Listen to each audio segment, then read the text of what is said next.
Hi everyone, welcome back to my channel. Today I'm back at it with walkable neighborhoods, and you can't talk about walkable neighborhoods without talking about the Old Market. Downtown Omaha is loaded with shops and restaurants and history, so I'm going to break up the downtown area into a few parts, and today we're talking about the Old Market West.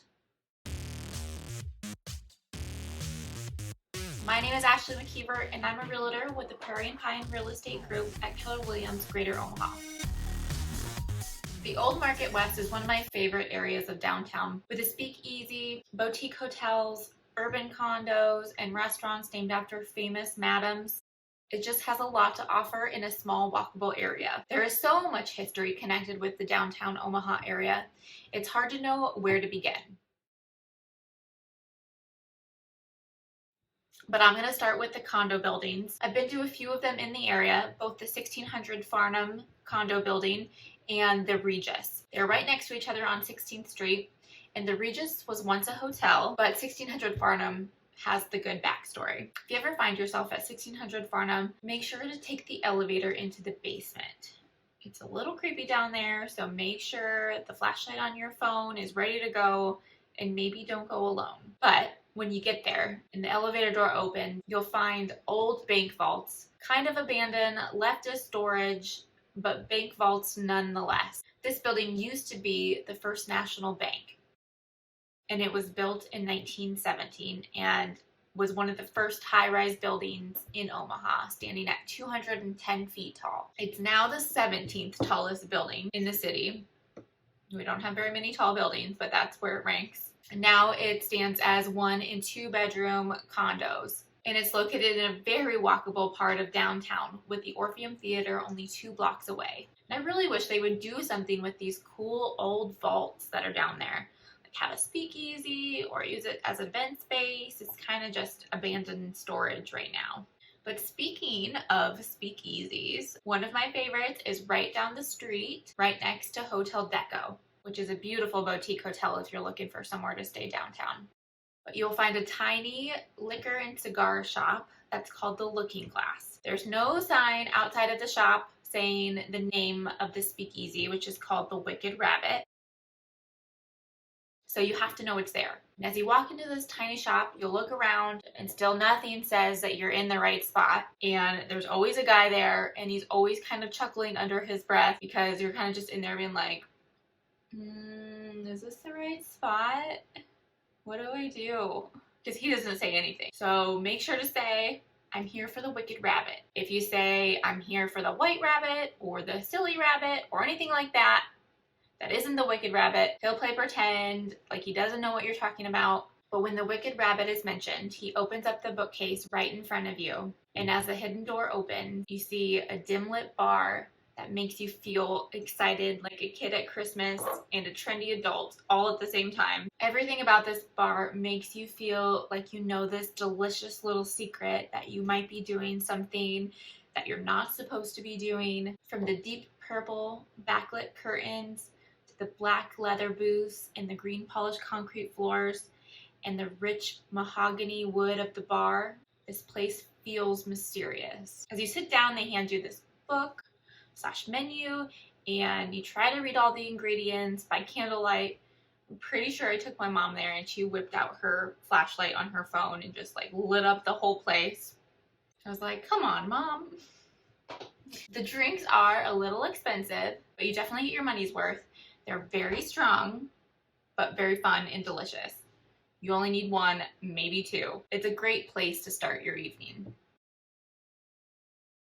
Another great place for drinks is called the Green Room. I just discovered this place the other weekend. It's a little bit more relaxed, but still trendy and cool, and they make really great craft cocktails, and they have board games and a pool table. I had this one really great drink there. It was peach pie, I believe is what it was called. It was delicious. Definitely recommend that.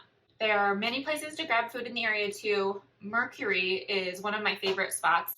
They have a great happy hour and really, really good food. Their charcuterie board is delicious, and their beer cheese fondue is also very, very good. But one of my go-to places downtown is called Wilson and Washburn. Not only is this place super cool, they have great drinks, The food is amazing. Make sure you get the beet chips. They're highly addicting. But the history behind the name Wilson and Washburn is the best thing about this place. This bar was inspired by the history of prominent madams Anna Wilson and Josie Washburn, and it's located on 14th and Harney. Now, Anna Wilson was a pioneer madam in Omaha. She was born in 1835 into an aristocratic Southern family. There's a lot of mysteries surrounding Anna Wilson, including her family and how well educated she was. Her common law husband, Dan Allen, was a notorious gambler and made a lot of money. And Wilson was also pretty successful in raking in the money from her brothel for more than 25 years. Wilson met Josie Washburn in 1870, and Anna was always like a parent in all of her girls' lives.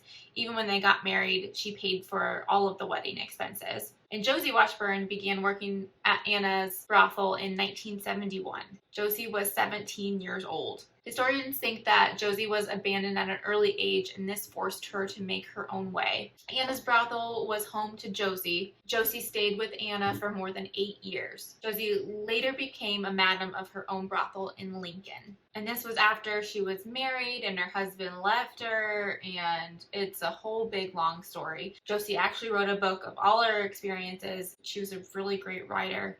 And there's much more than the story than I have time to discuss on here. So I'll post an Amazon link in the description below if you guys want to buy the book, if you want to read more about Josie's life and the Underworld sewer. Josie believed, obviously, that this wasn't a great gig for her and her girls. She believed that her prostitutes lost a bit of their soul each time they entertained a client. So it just goes to show she didn't want to do it. She just did what she had to do to survive. Anyways, back to Anna Wilson. After Anna's partner, Dan Allen, died, Wilson became a very successful real estate investor, which is kind of awesome for a woman in the late 1800s. She amassed a large amount of money. According to one account, half of her fortune was made from the last 10 years of her life from the purchase and the sale of real estate. She was reportedly worth more than $10 million when she died in 1911.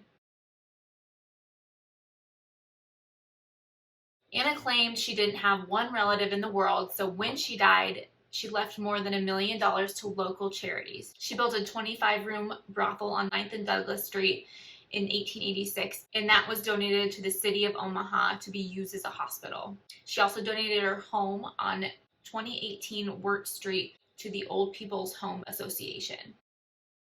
This house was said to be one of the most historical homes in Omaha.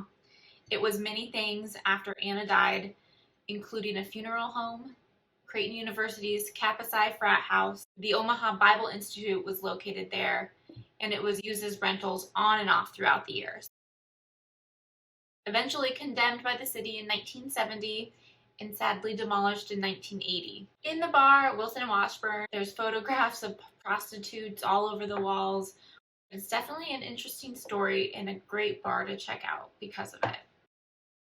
I seriously love this stuff, guys. There's so much history in our little city, and whenever it's mixed up with food and drinks, I'm all over it. I hope you learned a little bit about Omaha today, and I hope it inspires you to get out there and discover new areas of Omaha. Sometimes we get so used to being in our little bubbles that we don't venture out and discover what's in our own city. Get out there, try some new things, and let me know how it goes. I'd love to hear what you guys think. For a guide to the Old Market West, make sure to click the link in the description below, and make sure to check out my other videos on walkable neighborhoods in Omaha. I'll see you next Wednesday at 10 a.m. Bye!